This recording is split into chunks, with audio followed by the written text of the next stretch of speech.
And we are live. Good evening, good evening, good evening. We're just wrapping up this thrilling encounter between Spurs and Newcastle United. Now, before we get into it, I'll just paint the picture. I've not seen the game in its entirety. All I've seen is a bunch of guys from North London moaning about some result. Now, usually, usually it's myself, Pete, and Fumbi. Fumbi will probably be joining us later, but we've got two special guests. We've got Fuad, we've got Tobes. Now, what I like to do with our guests is kind of bring a gift. So I bring some of Tesco's finest salts, for these fans. So there you go, guys. Couldn't even get the name right now. Just Tesco's finest. That's all we get. Hey. Don't say I don't, Ethan, but there you go. There's some salt for you salty fans. How are you guys doing? We're good. I'm not We're good. I'm not good. I'm not good. Hey. I cannot be good. Speak on it. Speak on it, please. I cannot be good after seeing what I saw this afternoon and not coming away with 3 points. I cannot physically be good. I feel sick that a team like Newcastle can play that poorly and still get a point. You were terrible. Absolutely terrible. Terrible. Their penalty was their first shot on target the whole game. It was crazy. I think, was it even the game before, they had 0 shots on target. It was like a team that refuses to even attack you somehow gets away with that. And especially when it's like a handball. Like, this handball rule is getting so out of hand at this point now. When a man is not even facing the ball, it's not like he's extended it out intentionally, but you still go and give the penalty. Like, it's getting out of control at this point. And like VAR, I'm sorry, but we keep saying common sense needs to be used. We're realizing very fast in these rooms, common sense ain't so common. Like, one thing with this VAR is, since it's come in, I feel like now it's at a point where it's actually had more decisions that have impacted the game negatively than it has positively. And that's what it's meant to be doing. And I'm sorry, but you lot didn't deserve to get anything out of that game, Newcastle. You actually stole a point. Yeah. Well, and we should have actually got 3 points out of that. If anything, like our performance, I would say for the first time in a long time, I thought we created chances. We kept most of the ball. Like, there was more positives than I saw in our performance than ever. But I feel like now all of that is kind of gone to waste and kind of because of a last minute VAR penalty kind of weird decision. It's just a waste almost. You guys done? You got it out now? You happy? All right, okay, we can speak now. Oh, so Pete, from our perspective, do you kind of echo what they were saying? Come on, we got to be fair here. Look, I'm here. What is it? 9:10. I'm still here wondering how we even got a point from that game. and I'll be honest with you. Come May 2021. I'll still be wondering how we got a point out of that game. I have no idea, honestly. But look, you guys, from what you guys have said today, from what you saw, me, Clinton, Fumbi, when he comes on, we all tell you the same. It's what we expect. It's what we expect from Newcastle. When you look at Brighton and you look at they've got 5 men behind the ball, okay, but they're an attacking threat. You can see where they're going to get Lamptey and whatever down the wings. When we play 5 at the back, we're hoping for a 0-0 draw. We're not. ASM was a big miss today. Well, even in that formation, I don't think he would have offered much. Agreed. Like I said during the game, I think it was about 18, 19 minutes into the game, and I looked at Callum Wilson, and there was probably about 20, 25 yards between him and the nearest midfielder. Yeah. There was such a gap. Like ASM in that game probably shouldn't have played because of how defensive we were, because he's not defensively minded. And it probably would have fell apart even more so for us. You probably would have got another couple of goals if he was playing, because there would have been holes there for you to take advantage of. But look, from my perspective, there was no. I still don't understand how we got the goal. We're not an attacking threat when we play like that. Bruce it's classic Bruce. he just Hold puts a on, team Pete. out. It's Barcelona football, remember? No, Barcelona football. shut up with this Shithousing Barcelona 101. football, man. This Barcelona football is a load of rubbish, and you know this. We've talked about this before, Clint. There is no Barcelona football. He just puts 11 men on the pitch with no tactical awareness and just hopes that we pick up a result. And just like last season on a number of occasions, and look, guys, we talked about it before the last time we played each other. Like he just hopes that we pick up results, and we were lucky last season, and we were very, very lucky again today. Well, Barcelona football, sorry to cut it, Barcelona football has seen us get 4 points from the capital. We never usually do too well there. 3 points West Ham, point against you guys, and even Mourinho's gone off on the strop. So he's got the better of Jose, the special one, Mourinho. There you go, Barcelona football, baby. Go on, Tobes. you know what's crazy as well, yeah? Like, I was, at the start of last season, I was one who said that, like, he's not going to last. I said he's not going to last because I don't rate him. I don't rate him as a top manager, yeah. But credit to him, points wise, he did relatively well for Newcastle anyway. But today's game was an indication of a lot of games I saw before the restart last year. It was from probably around the January period through to March when the lockdown happened. There were so many matches I watched from you lot, yeah, where you would get absolutely battered for 90 minutes and somehow get a lucky goal. I remember, I think it was it the Man City one? Man City's one and Wolves. No, Chelsea at home. Chelsea won 1-0 at St. James Park, and there was another one, Wolves. You drew 1-1. They absolutely battered you from start to finish. And I think you had something like one shot, one on target, and you scored. And I'm just thinking, bruh, they're backing you now. They're actually giving you money to spend. They're giving you money to spend. You got Saint-Maximin, you got Ryan Fraser, you got a striker who's capable of 10 plus Premier League goals. You got Shelby, your midfield. Almiron. You don't have to play like this. You don't have to play like this. Exactly. I don't understand But it. you know what? We still get results, bro. You know, we don't have to, but we get results. And you know what, Toby? I'll be honest with you. We're going to be maybe facing a similar situation because you know Jose's not the kind of to play pretty football. And now, for the first time in a long time, I feel like if we get, let's say, Milik and Skriniar, hypothetically speaking here, he has now been backed, shall we say. He's going to have all these quality pieces like Bale, Milik, Reguilon, Doherty. You've got all the flying fullbacks now. You no longer can play this negativity. But however, if it's still breeding results, if it's still achieving targets, how often can you throw your toys at the pram? Like Bruce right now, if he's doing the job, I'm sorry. But you kind of have to say, all right, cool. Because Rafa Benitez wasn't any prettier, let's be honest. He was still getting it, and he was heralded as, you know, oh, we love him over here. But it's like, nah, the football wasn't pretty either there. At the end of the day, one thing that matters in football for me is results. And no matter what you say or how pretty you want the football to be, the results are what count. No, we as fans, we knew Rafa's way of playing. Because Rafa's played the same way at Liverpool. He did it at Valencia, did it Inter Milan, did it at Real Madrid for a period of time before he got sacked, but still got some pretty good results in there as well. The difference is that there's a tactical awareness, there's a way of playing, and the players were drilled into that, so they knew it wasn't pretty, but we knew it would get results. And he trained the players to play a certain way. So we knew under Rafa Benitez that we would start slower, but as the season got on, we'd get better and better. The players would get fitter and fitter, and we'd actually end the season really strongly. We have no idea of that under Bruce. Bruce has no... I think he doesn't train the players. Agree. Even in training, he has no input in the training and the systems that are put in place. He literally is a man manager, but you cannot do that in the modern game. You need more than that. You need more 100%. than just being. I think that's the difference between like a Steve Bruce and maybe like a Rafa Benitez and a Mourinho, where people are seeing them all maybe as negative managers. I feel like Mourinho and Benitez have that kind of tactical nous to kind of have an effect in games, whereas Steve Bruce maybe doesn't. He's just kind of relying on all kind of speeching it up maybe in the dressing room or something, or getting something out of the lads that way. I don't know, maybe.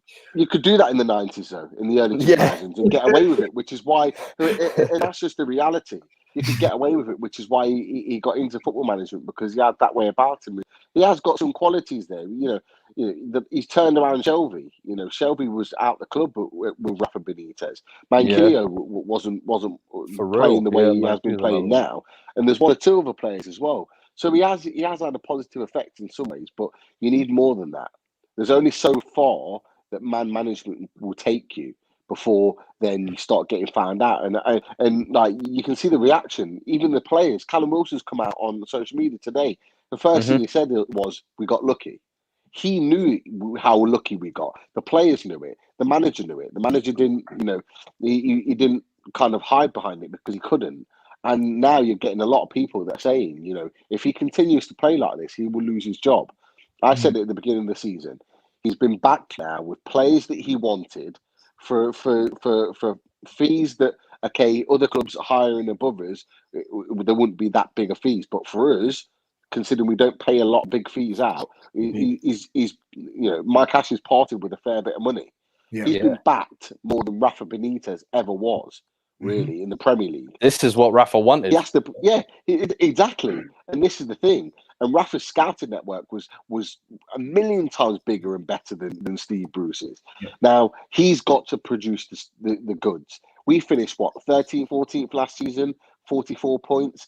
He promised us, and he said we were going to play better attacking football and we were going to get better every season. I don't see it. I don't see it, and certainly not after today. He's got until Christmas for me, if not before, to start proving that he's actually going to take this team forward. Otherwise, Mike Ashley is going to get rid, because remember, Mike Ashley still wants this club sold. He does not want to be parting 300 million or getting 300 million for a club that's about to be falling in the Championship, because let's face it, he's not going to get that money. Nobody's going to part with that money. If he's got his own interest there. Guys, before we go on any further, I'm just going to read out a couple of comments because we want to get back to the game. We're going off on Rafa tangents, Ashley tangents, all the rest of it. So, first one comes from our stat man, Keith. So, it's evening down south. I've never been happier to get my match prediction wrong. Darlow's played his best ever Newcastle United game. The reason why I said that out loud is because Pete loves him. No, I don't. Exactly. NUFC run at White Hart Lane continues. Now 5 unbeaten. Yeah, you heard it. 5 unbeaten. Liam says we got lucky. West Ham showed more fight against Arsenal and Wolves than we did against Brighton and Tottenham. We should have lost both 6-0. Gary says that we were shocking, but Tottenham were happy with a 1-0 at half time. And then Gary Nixon then later on says everybody batters us. Now, I want to get into these goals, man.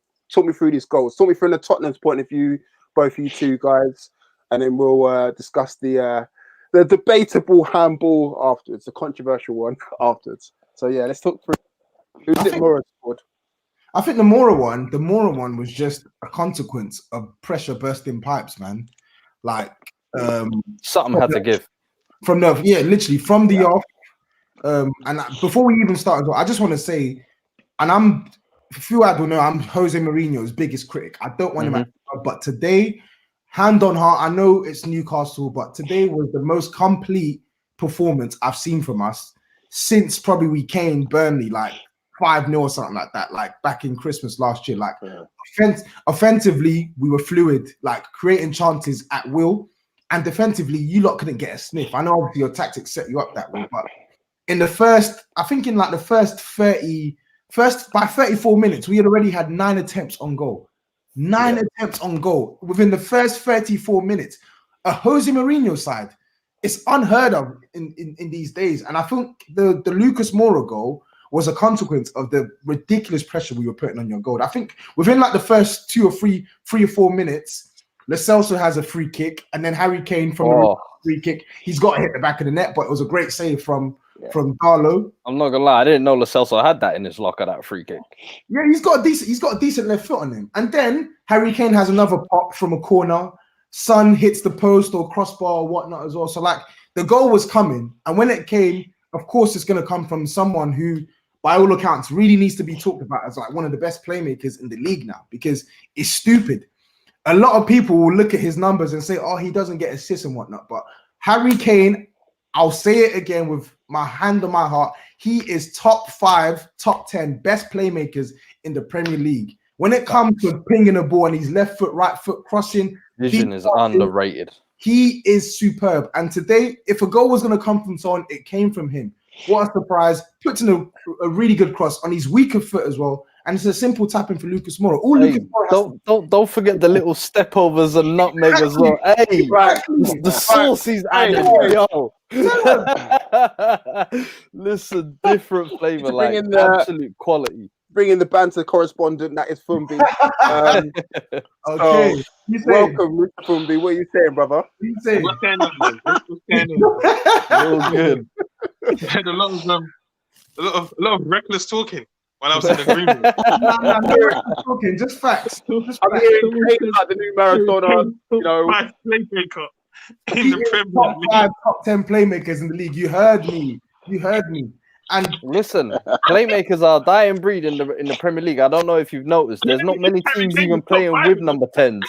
There's like most number 10s I know, they've been dashed out of teams. Most teams are playing 4-3-3s. Playmakers are a dying breed. And Harry Kane, what? Last week, did you see the quality of assists? And I'm telling you, you could go and watch highlight reels on YouTube of his passing. It is absolutely one of his most underrated attributes. Pure and simply, because he puts up such ridiculous goal scorer numbers, people won't look at his creatives and what he offers outside of that. But listen, top Wait. assist that was today. I'm not gonna lie. Go on. Are we talking about Harry Kane or Lewandowski? I'm confused. We're talking about Harry Kane. Listen, Harry Kane is a much better creator than Lewandowski. Way better. When? What? Nah. Listen. Wait, let me check. My FIFA. Let me check quickly. Did you say FIFA? He said FIFA. Did you say FIFA? Is this how you're getting your information? FIFA? No, we can't be doing this. Come on. You gotta watch games with your eyes, man. Hey, don't get me wrong here. His passing for the last game was incredible, but that's now top 5 playmakers. No. It's not just the last game. We've been seeing this for years. That's what we're trying to say. He's been doing this for years, and no one never thinks about it. Because they focus on these goals. People say as well, like, oh, Harry Kane shouldn't drop deep. Why is he dropping deep? Like, this is what he offers. This is the quality for me he has. For me, he's a complete striker. He offers everything you want in a modern day forward. Like, what can he not do? You tell me. It can't be a man. That face there. It can't be a man. How many times have you not seen Harry Kane go one-on-one with a striker? Shoot me that to the left. He hasn't got flair. Don't get me wrong. Harry Kane's a deadly striker, but he hasn't got flair. You don't need flair when you got finishing like that. You say everything. When I tell you, if would you rather have a flair, huh? You say he's got everything. Yeah, today. Well, today, listen, it was unlucky. But the amount of chances we had, we should have scored way more. It wasn't just him. Son had 2 he should have scored. Like, there were so many other chances. The amount of times I saw the ball get to Lucas Moura in the final third, the game would break down. I say, I am not proud of that result. I'm actually embarrassed. We got a point. I felt like you guys should have. I thought we were going to be 4-0 down. I was actually playing FIFA with my phone on the stack. I couldn't even watch it. It was that painful. No, but on what Toby said as well earlier, I thought it was actually one of our most complete performances. I thought Højbjerg, I think we both said previously, I think is going to have better games than what we saw in the first 2. And today was one of those examples. Absolutely showed he can win the ball. He can spray the ball forward and actually find a forward pass. It was absolute quality for me from him. And then you got Doherty as well. Getting forward, I thought Doherty provided a lot. Yeah. That outside width is what we asked from Aurier, but with an end product. He always looks dangerous in that final third, Doherty. And the thing is he doesn't even just do like the overlap runs. He does the overlap on the inside sometimes, though, which is even more dangerous. And I really love that. Like this, it's a different option. And the weird thing is, we played that kind of good football in the first half and even throughout the second half with a lot of players that I didn't think when I saw the lineup, I was like, Exactly. Davis, when I saw Dyer, when I saw Winks, you're playing Newcastle. Somehow we were still listen. I understand, but this is where we struggled last season against teams that sit back. We've always struggled to kind of create, and today that's what we did. And I was like, Rated is actually coming off today. The pressing's doing well. Like when we losing second balls, I was seeing us chase, and Lo Celso, one of those, was so key for me in setting the tempo in that midfield as well. That's what we need more consistency of right now. And Ndombele, when he come on in that second half, you saw the class. The guy is just oozing oozing sauce and class. Like, it is undeniable ability. And for me, when him and Lo Celso get that consistency regularly going, I know Jose's teasing us and playing one in one half, one in the other. Brother, it's going to be a fusion thing when they link up. And when it happens, please be prepared, because you've got one of the best Premier League ball carriers, I think, and then one of the most technically gifted potential midfielders in Europe for me in Ndombele. Watch out, bro. The sad part is, though, Mourinho doesn't like flair players, so he's always going to be caught. Listen, this is, and I said this is where he's going to be judged on. He's going to have these quality players this season. How you integrate them and get these results now is going to play a key part. Because Son now all of a sudden has got a hamstring injury. He might be out for a couple of weeks. What's going to happen? We still got Bale out for a month or so. What's going to happen? Do you see what I'm saying? So now it's up to Jose to see how can he plug these holes. How can he? Bergwijn, we haven't seen him in and out of the side. Will he finally get a run? I want to see what he can offer. He came in January. He's had big moments, but we haven't seen him get that regularly 5, 6, 7 games running like Lucas Moura has. Yeah. Like, and the thing is people are quick to write him off and say, oh, he hasn't scored in 10 or 15 games or whatever. It's like the guy's playing 10 or 15 minutes at the end of every game. You can only be an impact sub so many times at the end of the day. It's like Bergwijn for me. I want to see more consistency in what he can offer. I think I've got to say, go on. No, I was just going to say, from my perspective, seeing Son go off in the second half, that was a massive relief for us. And actually, I could tell by the way, like, your attacking intensity dropped. Although you still created some chances, there wasn't that same threat there in the second half. Yeah. And for the first 10 or 15 minutes of that second half, we gained a little bit of confidence from that. We then started pushing forward. We got a few corners. We tried to put you guys under a little bit of pressure. And to be fair, like, it kind of to and fro. You guys had possession for 10, 15 minutes. Then it was us, and we were kind of going up the other end. But I think Son going off was massive. And just for the players on the pitch, knowing that he wasn't coming back on. But Bergwijn, it's kind of like a balancing act, because he obviously started quite well. He obviously got that goal against Man City when he first signed, but he hasn't really hit the heights yet. So even was it Chelsea? He scored. There was another game as well. I think it was a couple of big games. Yeah, Man U was it. So I was like, Wolves and Man United as well. So I was like, and they were all kind of decisive goals. And I always thought the game after Jose would maybe start him, and it just never happens. It's always you're going to be an impact sub. So sorry, but go on. No, I was just gonna say, like, with some now potentially out and Bale out for a little bit longer, you know, it's time for him to really step up 100%. And to show what he's about, because he could get quite a few games now under his belt regularly playing, providing that Jose starts him, and this is his opportunity to show what he's about. So be interesting. Interesting for sure. The one killer bit is I just hope this doesn't drive Jose to pick Lamela. It's like this is the one thing I can't have is Lamela and Moura on either side of Kane, and that is my creative and width options. How is he still at your club? Lord knows. Like he's got club secrets on someone.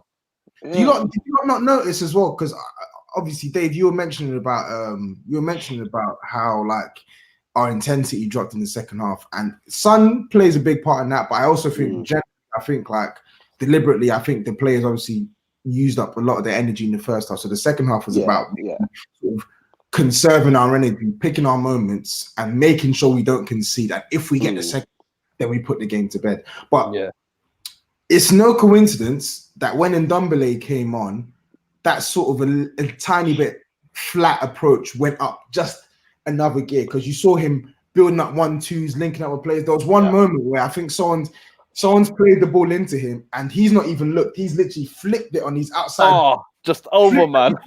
Harry Kane made the run in the box now, and he drives to the box, and then he puts a pass in. Like, we didn't have for large spells in that second half. We didn't have that play because we had Lucas Moura, who's a bonehead by trait. 2, who can't make the decisive move to save his life, and 3. You then had Steven Bergwijn. I felt like Bergwijn today, he wasn't good because Bergwijn today, there were moments where we were on the break. There was one time we were on the break and he's at the edge of the box. We saw him score a goal like that in pre-season, at the edge of the box, shift on his right foot, slap it bottom corner. He was hesitant. I don't know why he was hesitant today, but it just felt like when Sonny wasn't on that pitch, the decisiveness outside of Harry Kane went. And I think that's what gave you lot some confidence. That's when you lot started thinking, okay, cool, maybe we can try and knock the ball about a bit in Spurs' half. But that being said, we defended everything you had for us. You didn't create a sniff. You didn't create a sniff. No clear-cut chances at all. So let's actually talk about that free kick as well, because that free kick, forget about the penalty, but before the penalty, but the free kick itself was an absolute shambles. There's no way on earth you can be calling a free kick. Shambles. Honestly, I laughed. I obviously in real time play.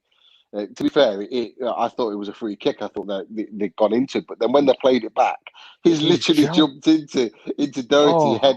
No, was it Doherty or was it Højbjerg? It was Højbjerg. Højbjerg.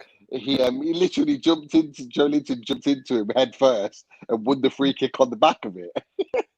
And Clinton's there saying, it was all part of the plan. No, it wasn't, because it's Joelinton, and nobody, even himself, doesn't even know what he's going to do. He's such a. Wasn't he playing left mid today? Do you know what basketball? Yeah. You know you can draw a foul by just leaning into man and making the shot. Yeah. James Harden thing. Ridiculous. That's what you're doing, man. Drawing the foul. Look, man, there's nothing to praise for what Newcastle did today. Nothing. I didn't even like the game. Clinton doesn't think that. Clinton wanted Joelinton to start, innit? Who, by the way, was probably one of our better players. He was bad today, I felt. I don't think he was that good. He did one good thing at the edge of our box. He beat a man, and then he came back in and he literally smashed it into the stands. I'm like, I don't know whether it's confidence or whatnot, but like he's no good in that team. I think you lot need to sell him and let him get a fresh start elsewhere. You need to get rid. Me and Fumbi have both said the same thing. We've said that before. In that, I kind of look. He should have come into that game confident today because he scored 2 midweek, and one of them was actually a pretty decent goal, or more, albeit, but still, it was still a decent finish. But like the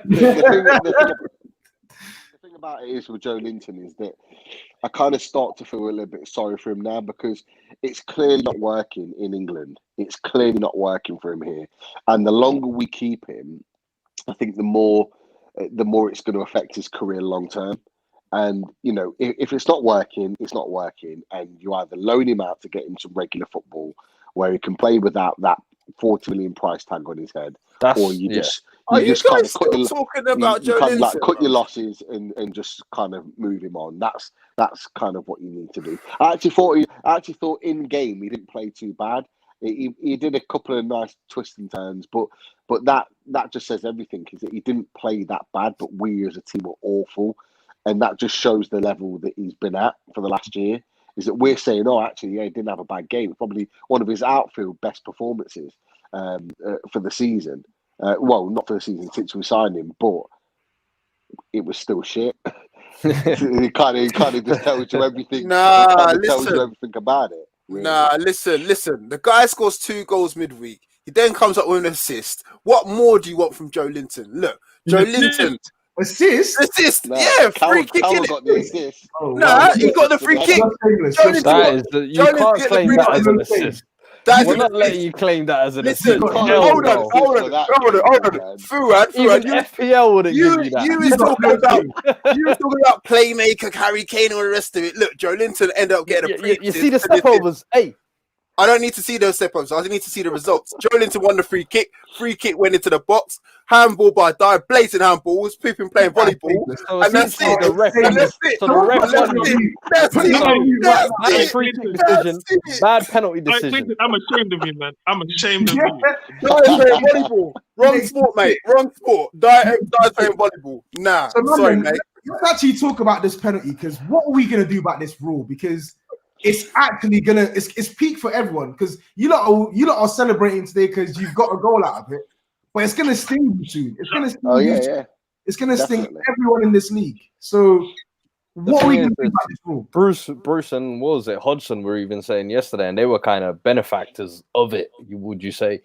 But listen, the managers have got to come get together. The teams have got to come get together and say, listen, we actually need to change it, and there has to be some form of intent in it. And I'm sorry, but we've all played football to some extent. You know when there's intention in a handball or not. Yeah. You know when a man has got his hand out here and is trying to block the ball and he's got his by his side and he's looking the other way. If the man is not even facing the ball and it hits the back, what can Eric Dyer do there? Like, I'm not someone who's a huge fan of Eric Dyer. I'd look for any excuse to throw him under the bus. But listen, you cannot tell me that was a penalty that was deserved. To add on top of the insult of the free kick before that, it's like, this is refereeing nightmare. Yeah. Like, what? Like, it's bad enough we used to have bad refereeing decisions on the pitch, and then you've got a control room on top of that who is meant to correct these decisions and tells you, nah. And then to add even more insult, you've got a screen on the sideline you can use where you use your common sense, and the ref still doesn't do that. So listen, you're getting fucked every way, no matter what. So what can you do? The only way it's going to get changed is if all of the managers come together and kind of fight against it.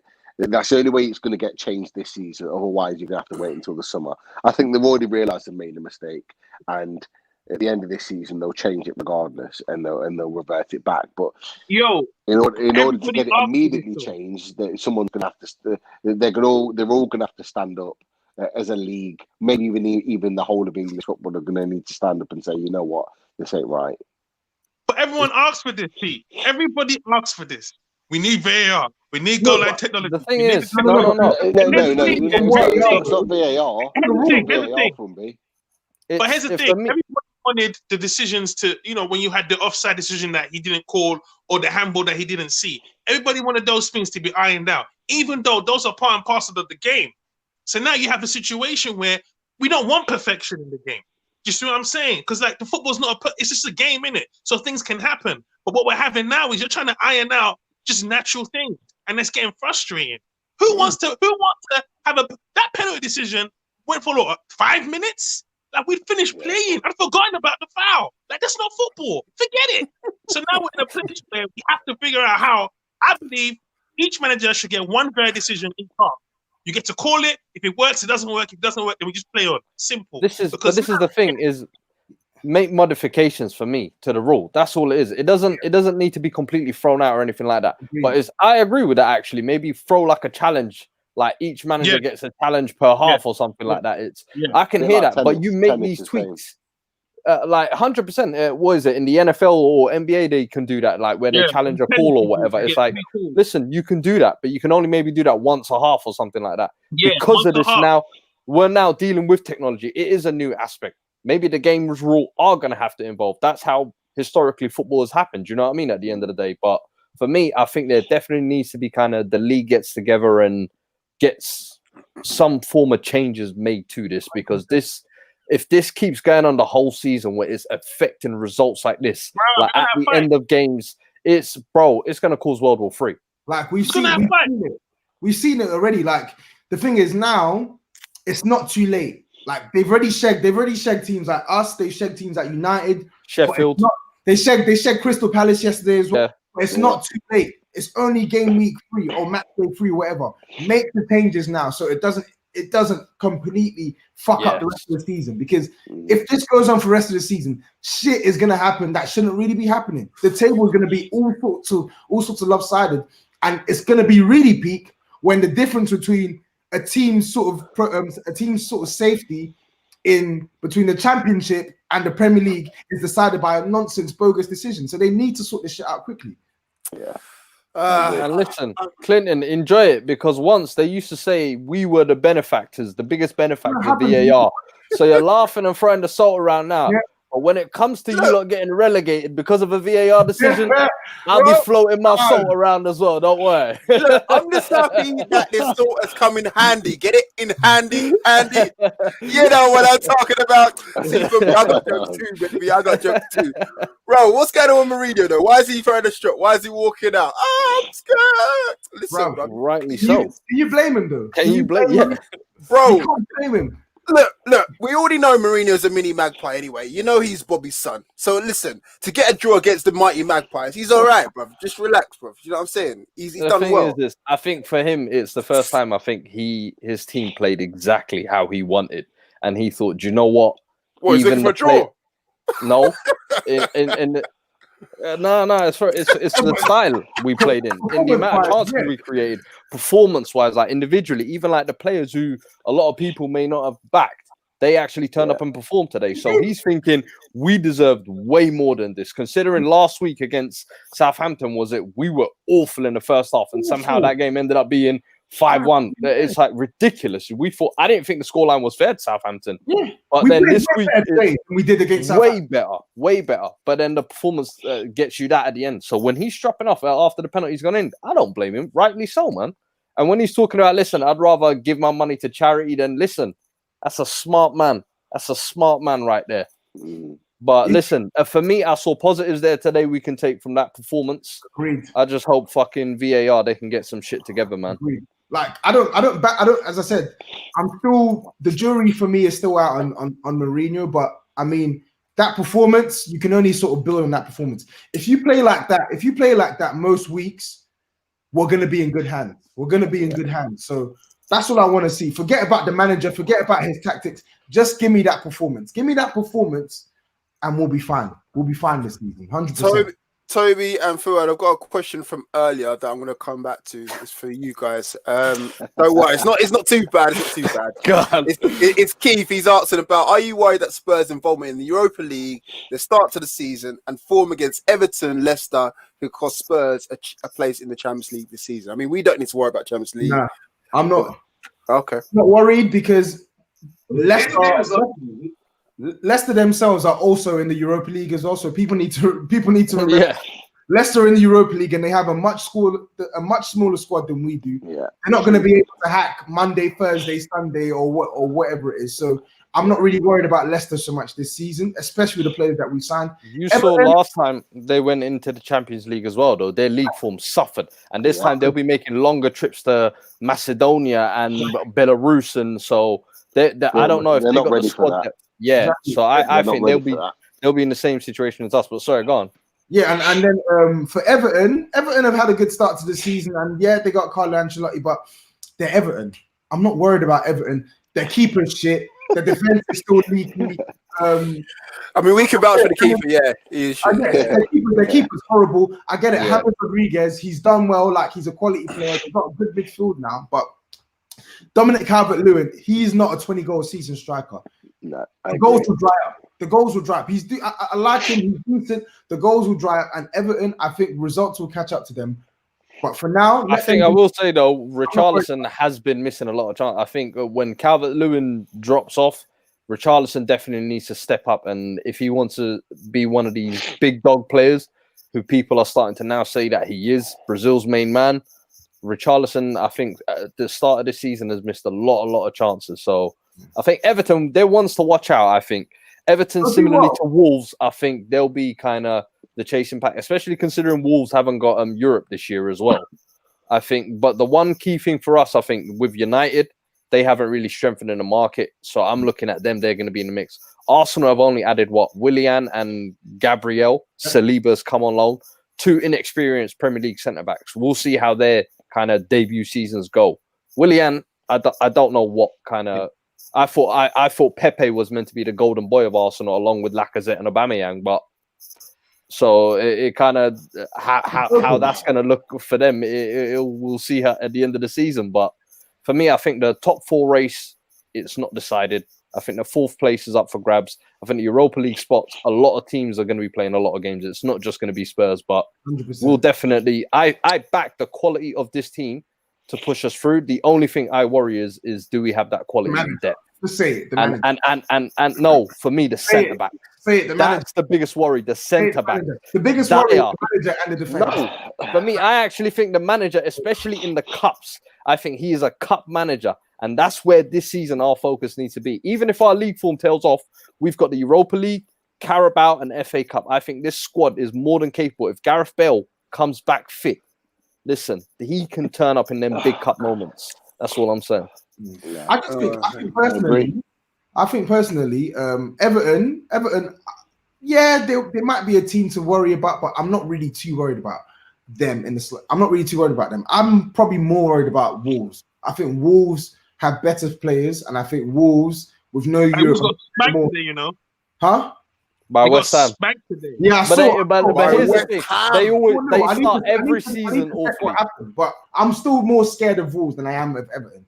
But they started But last Everton beat season you all four already. and the year before as Huh? well. Remember that? Everton beat you this season. Yeah, but they're Everton. Yeah, but so You're saying they that were Everton worried will about be you. already. You got a point They against were us. worried Does about you. that mean that you're going to finish above us too? No, it's not. No, I don't Bro. think it's above How you you. doing then? Listen, we But might be like Everton, this, Drake, you bro. should be worried about Everton. You should definitely be worried about Everton. I'm not worried about Everton. I think don't- Everton I will don't be in the think- mix. I think I don't Everton will think be in the I'll be in the mix. mix for I think Europa, they're not but I don't consistent think enough. we're going to be in the mix for top 4. I expect us No, to you're be. not. No, you're not. No, we will. No, you're not. No. As Top it stands 7, now, top 8. You're in the mix for top 8, not top 4. no. Listen, just hear me out, bro. So I get it. Within that top 8 position, you have the obvious candidates in Liverpool and Man City, and then even Chelsea. Fair enough, but then you have Spurs, Man United, Arsenal, Wolves, Chelsea. So you have around probably like 5 teams that are competing for probably like 4 spots. I get it. There's going to be ups and downs over the course of the season, but generally speaking, when it gets down to the wire, I am not expecting Everton to be pushing for top 4. Based on current squad quality now, I'm not expecting them to be pushing for top 4. I'm expecting Arsenal to be pushing more for top 4 than Everton. I'm expecting United to be pushing more for top 4 than Everton. I'm expecting us to be pushing more for top 4 than Everton. That's why I'm saying, as far as Champions League is concerned, I'm not really worried about them. My beef is with the other guys, not with Everton. Yeah, we're looking up, not looking down. Yeah. Well, okay. Fromby, I need to ask you, in fact, because, you know, you got Tottenham supporters in your household. You're a Newcastle fan. How was your day today? You know what? My brother wasn't in, so he didn't get to watch the game. But they kind of took it. I think they took it. They kind of allowed it because it was because I support Newcastle, but I don't think they were happy with it. They don't like you saying it, and the VAR. They believe VAR has been against them since it's been invented. Because I must admit, Spurs have had the worst luck with VAR. Just random goals given in random parts of the game. So it was kind of one of those feelings. But other than that, I thought we were shit in it. So I don't even care about the game. Pete, give me some positive out of the day. Can you now call Darlow a top 5 goalkeeper now? You know, he's pulling up some he's pulling some worldly saves from what I was seeing, bro. Double saves and all the rest of it now. Pete keeps it real though, Clinton. He keeps it real, but listen, Darlow double saves, bruv. Darlow double saves. Look, Clint's got favourites in it. Look, Darlow's had 2 good games for us in our club. There was one where he made 2 penalty saves against Nottingham Forest in the Championship a few years ago now, and then today. Other than that, the guy's absolute dog. Hold on. I don't rate him at all. Like he saved against Palace against Kabay, remember?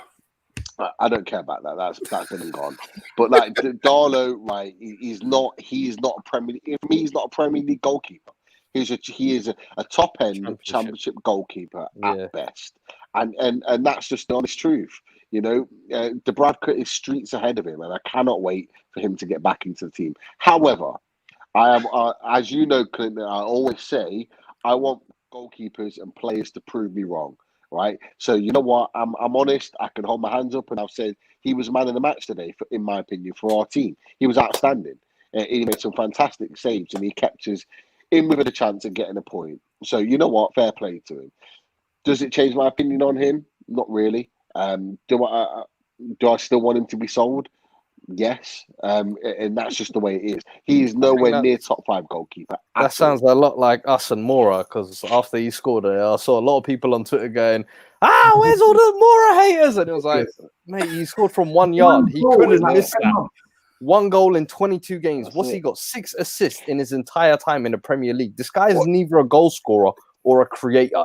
At some point, you're just like, what are you in the team for? Like, because he had a big moment in that semi-final, scoring that little hat trick, I think he's already got like a golden ticket that everybody just, gives him a blight for bad performances. But that's exactly the reason why PSG sold him, is because 100%. in a team that like PSG, and that my brother's been a season ticket holder for like nearly 10 years now, so I do go watch some of the games with him, and he, in a team that was just destroying French football and destroying every team, right? He would be so unproductive in a game, and you're thinking, how are you even hit this Honestly. level. And I was He surprised was- when Tottenham signed him. He was one of the starts first. okay.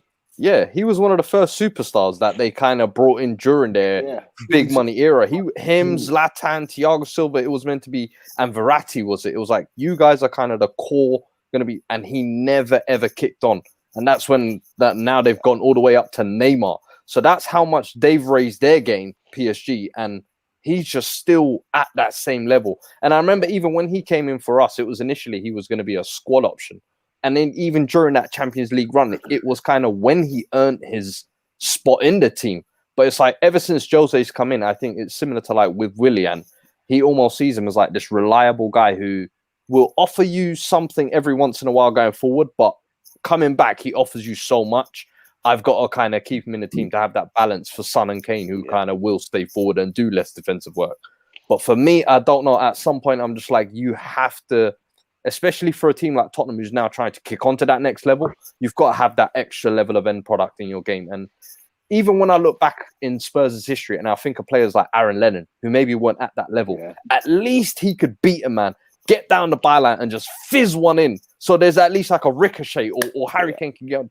I don't even get that with Lucas. He almost hates hitting the byline, will always come inside and play these narrow 1-2s as if he's Messi and Iniesta. And I'm like, mate, your first touch is not that good. Your dribbling is not that good. And I don't know what kind of is going through his head at times, but you know what's crazy about Moura? The Moura thing is baffling to me because I like the signing. I really like the signing at the time. 25 million, I felt it was a snip.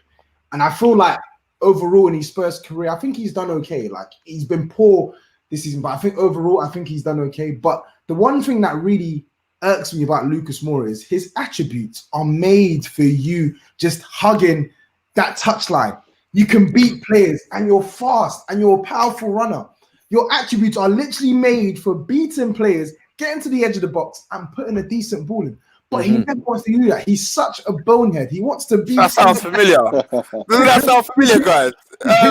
That sounds so familiar. He's a bonehead. He just wants to be in the center doing nothing. He ain't got link up. He ain't got an exceptional passing range. And even now, I know we push. Our width comes from our right wing back, but But even before Mourinho came in and was doing this right wing back thing, he was always this guy that always wanted to come in on the inside, and it just doesn't make sense to me. I think in his head, because in Sao Paulo days he started off as a number 10, and throughout his career he'd been pushed wide. He always kind of thinks, you know what, I've still got it in my locker type of thing, brother. That has long deserted you. You now need to develop your game and up your, like, what is he, 28 now? You're meant to be in the peak and prime, like. And I'm sorry, he is gonna, like, this is for me arguably one of the worst Brazil teams in decades, and he is nowhere close to getting into it. That tells you everything about Lucas Moura's level for me. And honestly, I cannot wait for Bale to get fit enough quick enough, because even like a 60 or 70% Bale for me is better than what Lucas Moura is offering me at the minute. And for me, I think that's exactly what I was just about to say. I have no qualms with Lucas Moura being as a squad player, coming off the bench, playing in cup games, Europa League games. But if you're telling me week in, week out, this is the guy who I'm going to be forced to see down my wing, giving me creativity, I can't rely on that. Come on, man. And then what frustrates me even more is when I see that doesn't work week in, week out, but then Jose stubbornly almost says, I'm sticking with this. You know what? This is going to work eventually. No, this is how we're going to fail. So today, I think one of the big things moving forward, we'll see how it goes with Son. But boy, it'll be interesting to see what happens kind of moving forward and then wing roles, because Moura, Lamela, Bergwijn, one of them has to step up over the coming weeks. 100%. Boys, I'm going to ask from both point of view. If you could take one player from each side, so again, Pete, if you could take one player from Spurs' side, who would you take? And then obviously same to you guys, Toby and Fuad, if you could take one player from just one side, just one, then who would it be? Like, really? Well, yeah, it doesn't have to be realistic. Who would you take? I would take. I know the obvious answer would be saint-maximin, but I think because of the wide players we got now, I would actually take. I'd take John Joe Shelby. You know. I swear to God, I would take John Joe Shelby and have him as like a sort of like a squad player. I swear to God, I would take John Joe Shelby. Hey, for me, start up the motor, bro. Start up the motor. Take him there now. Be the driver, bro.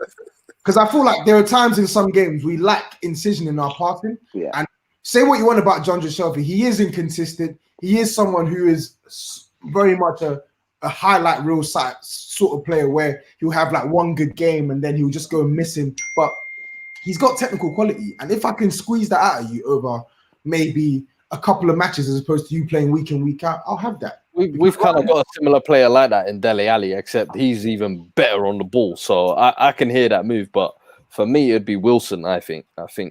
We're crying for like a bit of depth up front. And I think potentially, even if it came to a situation where we play two up front, Wilson and Kane don't sound too bad for me. I think Wilson, one thing I've been surprised with it, and not surprised to be honest, but I like seeing is he can get on the ball. He can play with the ball. He can stretch the game wider. And Harry Kane, as you said, can drop deep. So I think that could possibly be a nice link up if we. I prefer Josh King. I was going to say to Callum Josh Wilson. King. I prefer Josh King to Callum Wilson, but I think today reports are coming out that the Milik one might fall through, and we might go back in for Josh King. So yeah, your wish might. I'm surprised you didn't go for Callum Wilson, to be honest. I agree. I agree with you. I think Callum Wilson would have been absolutely perfect for your squad.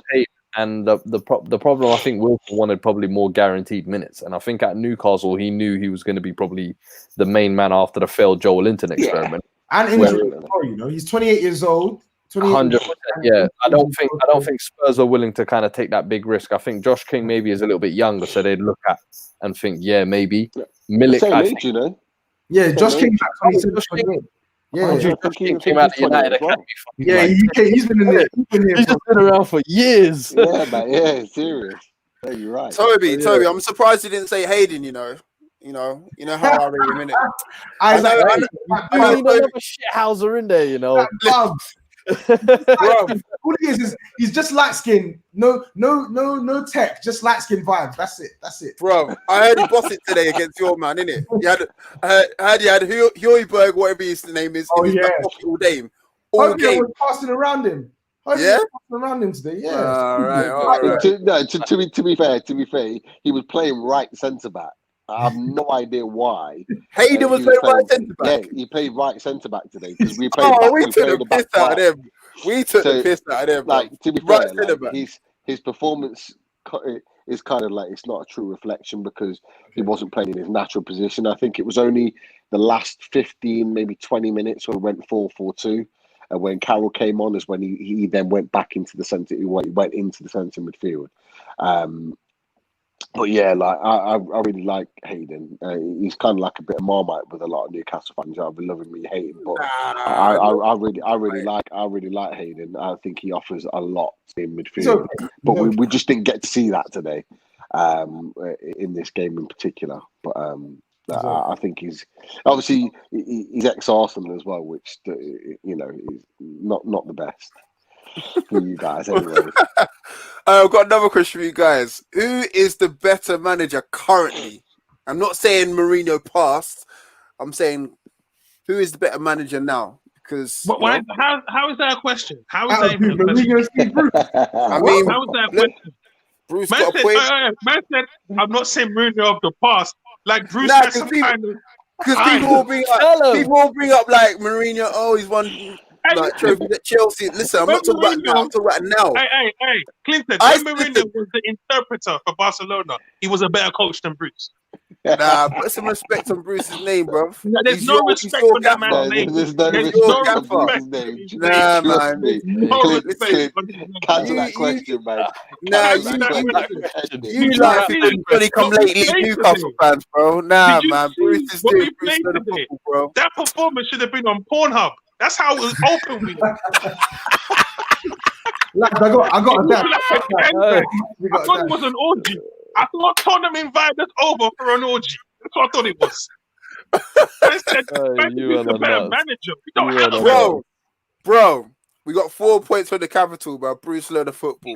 Joe Linton scored 2 goals. Bruce Loader football. Man, we're getting VAR decisions in our favour. No worries, Toby. Hey, no Toby. Toby. Bless, Sorry, man. it's Please, bro. been good fun. We'll No, see no. what take names. We'll put that work in. Trust me. We'll see. James. Yeah. We'll see. Yeah. We'll see. We'll Bless, see bro. we'll see what magic we could cook up next time. Any final thoughts, guys, before we dash? Hey, we need help, Boy. you know. Seriously, we need serious help. We Do you can't think play we like need this, it? man. You We know can't what? play like this. You know what? You know what pissing me off about this is that, like, actually, we're looking at that squad of players that we've got right now, and actually, it's probably one of the better squads of players we've had for quite a long time. You Yeah. know, Yeah. and we just haven't got that manager that can utilize it whatsoever. Tactically, you know, there's no awareness of a system that's in place to support or get the best out of those players. And it's such a frustrating situation because we've had that conversation with Fumby. We had the conversation over the chat yesterday, and like you had people matching up squads of Palace and Brighton and all the rest of it. And I'm thinking, man for man, our squad's better than theirs. Yeah. But why are we looking like we can't put two passes together?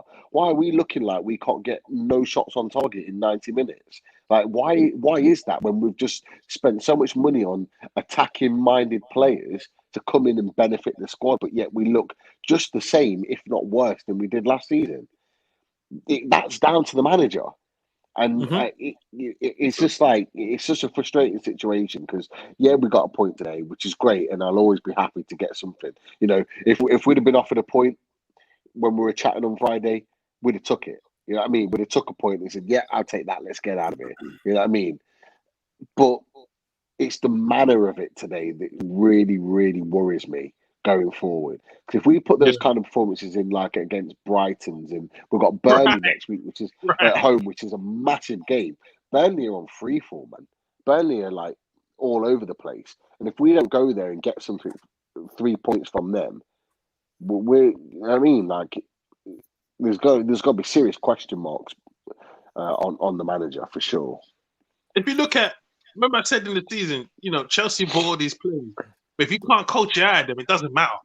You see what I'm 100%. saying? Yeah. Look at Leicester today. Yeah. Leicester went to Etihad and scored 5. We would have gone there and played 5 people in the goal. And still conceded 5. Yeah. Listen, we got Chelsea coming up this week anyway, but we'll see. I think Chelsea this season will definitely have that struggle. I think we saw Thiago Silva debut game making slip ups. I think there's a lot of players that they're going to be trying to cram in. Ziyech still hasn't even come back. I think Chilwell's just come back in, and Chilwell, and I think a lot of these players as well that they brought in aren't, for me, world class level as previously the players they used to sign. I think a lot of these players have still got to prove themselves at that level, and there's going to be that pressure of these price tags with these Werners, the Havertzes. People are going to expect big performances. So Chelsea this season, and with Lamps especially being a manager, I think there's going to be that extra kind of like rose-tinted glasses on. But we got to remember, expectations at Chelsea is always to win silverware. Last season was the first time in a long time Chelsea didn't finish kind of without any silverware. I think we got them coming up this week. If we can knock them out the Carabao nice and early, I'd love to be one of the first ones to put a nail in Lampard's coffin. That's all I'm saying. Seriously, if Chelsea, and for Jose to be the one to do it as well, how fitting would that be? You could never surpass my legacy, son. Honestly, if Chelsea don't win something this season or finish in the top 4 again, he's gone. I'm not even sure if top 4 alone will be enough, though. No, probably not. If they don't win something, you're probably right. If they don't win something, they are. He's gone, because you know what, we've seen it over the years. Chelsea are ruthless with managers 10 times better than Frank Lampard. So, you know what I mean? He's got a big job on his hand. It was okay last season when you're relying on youth and you're getting Champions League. Fair enough. And you've got no transfer, and you've got a transfer ban. This season, 250 million spent. No excuses. Man. Hey, can I just say, can you see the difference between Rafa and Bruce? Like, can you feel it? Oh, we were saying earlier. Yeah, of course. Like, you can just see it. You can just see it. There's a tactical. There's a lack of tactical awareness from the players, and you can see it on the pitch. I mean, I said it earlier. I keep going back to the point. I remember I looked at the clock and it was like 18 minutes right? And I looked at Callum Wilson. There was a ball knocked up to him, and to be fair, he was occupying the two centre backs, and he was going up and he was battling. He was trying to win the ball or trying to make it difficult for them. The ball gets knocked down, and he turns around expecting one of our men to pick up the second ball. The guy wasn't even within 20 yards of him. And he looks around, he looks at the players, he's got his arms out to say, "What the fuck are you doing? Like, what is going on?" And that's the frustration. That's the frustration, because you're signing a guy that's coming into wanting to score goals, but you've got no support there whatsoever. That how was that discussed over a tactical meeting on Saturday afternoon before a game? Bruce's famous quote is always back to basics, isn't it? I think sometimes he's keeping it too basic sometimes. Back to basics, man. Back to drawing with Tottenham, man. That's it, you know. That's basics for us, bruv. Thank you. Enjoy that point. We will, man. We will. Thank you, guys. Thank you, guys, very much for joining us. And yeah, thank you for that forward, man. I'm sure you'll enjoy it. But yeah, we'll catch you on the rebound. We'll catch you at St. James's Park. I'll have to definitely do this again, man. Thank you very much. Definitely. No, take care of yourselves, man. Enjoy your rest of your weekend and easy, boys.